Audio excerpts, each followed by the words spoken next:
taariikhda Soomaaliyeed marka laga hadlayo dhaqan ahaan iyo hidda ahaanba in waxay ka soo hara xoolo dhaqato inay yihiin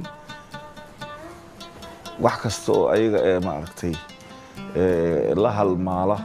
habnololeedkooda in habaan manfuuran u yahay han noqoto in dhammaan Soomaali lagu soo ururiyay inay yihiin dad xoolo dhaqato ah dhaqankoodana uu yahay bi'adaasi mid ka soo jeeda sidaana ay u tahay Soomaaliya dad reer guuraa ah waxa reer guuraaga lagu yaqaan dhaqan ahaan haddii ay yihiin dad kulkulul dad aan maartay badi aan deganayn dad socodkoodu badan yahay dad dagaal badan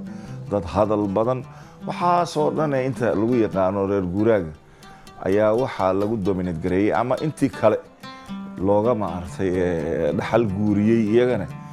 wixii ay lahaayeen biyo ahaan haddii beeraleydii ay tahay dadkii Soomaaliyeed ee mudnaa oo ilbaxnimada salka u ahaa oo aan ka marnayn sidoo kale kuwii xeebaha deganaa oo kalluumaysiga ay xirfadooda ay ahayd iyo iban xataa kuwii ugaaratada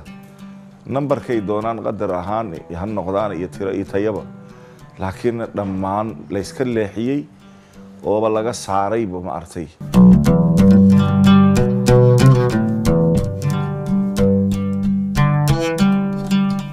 waxa مثلا kamida nima wuxuu Soomaalidu waxay tiraahdaa qeyl shaama qado haye Soomaalidu waxay tiraahdaa nimaan hadlin hooyadii wax ma siiso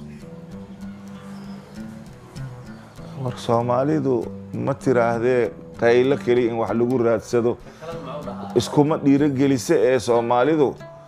kuwa kale oo waxa kuwaasi ay iyaga aaminsan aan aaminsanayna jireen Soomaalidu waxay jirto qolo tiraado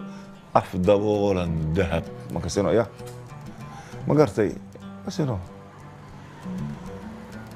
haddii ninkii kale uu asaga uu isa soo taago oo meel ummadda uu leeyahay Soomaalida dhaqankeedii baan leeyahay waxay tiraahdaa inay tahay dad dagaal badan inay Soomaalida ay maartay uu ku tilmaamo ninkaanan warankaada karin warkaada ma karo ya ay Soomaalidu tiraahdaa iyo niman aarsanin uur hooyadiisu ku jira ya ninkaan wuxuu leeyahay walaalow ninkii ku yiraahdo walaal urona la yiraahdaa faataxa ku dhashin faataxa madiido hadda adiga ninka inta isu soo taago war Soomaalidu waxay tiraahdaa wax raaga rakuma sama ma gartaya gees loo aad kuleelka lagu jaraya ma gartaya ninkan ee meeshan uu soo taagan yahay uu leeyahay wareer cawaalo waa bariista ma gartaya fududaan fal ibliis waaye ma kasino ya adigana haddii meeshan adiga aad la soo taagan tahay adiga aad tiraahdo warniyo how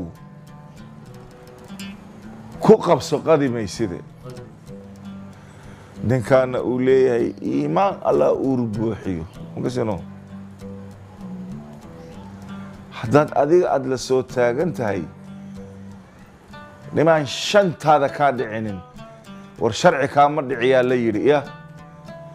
ninkan uu leeyahay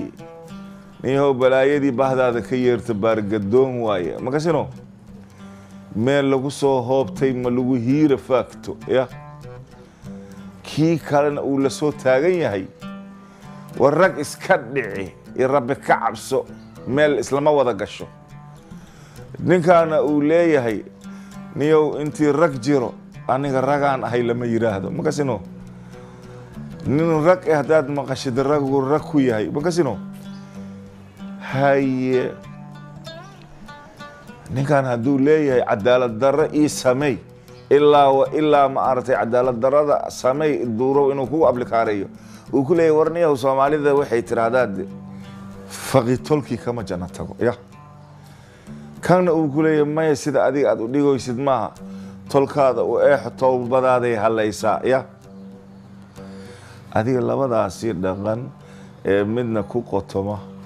nabad deganaan sabar ma kasino ya midna ma aragtay dagaal iyo qaylo inda adeeg waa raasumaal kashanti aamus baa lagu meheriyaa ceebi waa laba can maroojis shuf wax allaale wixii asaga uu dhibaato oo asaga rabo inuu ku abuuro oo dhan ayuu mahmaahiisa uu ka soo qaadanaya ceeb khasaara karoon ya ngasino ya inta ceebo walayd albiin khasaar u leeyahay kan ceebi waa laba can maroojis uu kuleeyahay afaham sama marka waxa waaye shar u toog hay khair wax ma ka dhibay uu kuleeyahay ninkan shar uu ku soo talagalay ya asaga ya marka nin 24 sac wixiisa asaga samir walaaltinimo niyad sami iimaan alla ka cabsi isxaq dhowr xurmo kulli maamaayiisi oo dhan asaga ay doonayaan inay u noqdaan adilla ma artay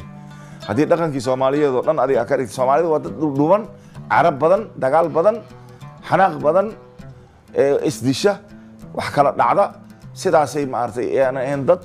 oo sidoodaba ma artay shariicadooda hada fiirisid hab dhaqanka ma artay law of jungle la yiraahdo dad waligooda ma artay aad moodid inay ku soo dhaqmayeen sawirkaas hada ummad Soomaaliyeed aad u siisa adoo is arkaayo inaad reerahaaga aad xayeysiis u sameynaysid oo adiga dad geesiyaal taariikh fiican leh oo in laga boqo oo magacyada qaar kood xataa ay la baxayaan ma gartay